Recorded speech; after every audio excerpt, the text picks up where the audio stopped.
And అదే oscillations నుంచి simple harmonic oscillator యొక్క కైనెటిక్ ఎనర్జీ అండ్ పొటెన్షియల్ ఎనర్జీకి ఎక్స్ప్రెషన్స్ ని ప్రూవ్ చేయాలి. దీనికో 4 మార్క్స్, దానికో 4 మార్క్స్ వస్తాయి.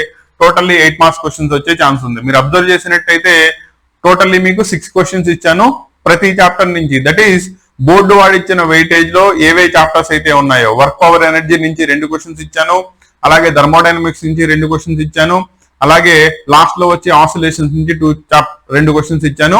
ఇవి జాగ్రత్తగా ప్రాక్టీస్ చేసుకోండి. వీటి నుంచి కంపల్సరీగా మినిమం 2 క్వశ్చన్స్ అయితే తగులుతాయి. సెకండ్ ఇయర్ వాళ్ళకి కాబట్టి ఇక్కడ పాయింట్ చెప్పాలి, మీకు ఎంసెట్ కి సంబంధించి మన క్యాంపస్ లో ఆఫ్లైన్ క్లాసెస్ రేపు 23rd నుంచి స్టార్ట్ అవబోతున్నాయి.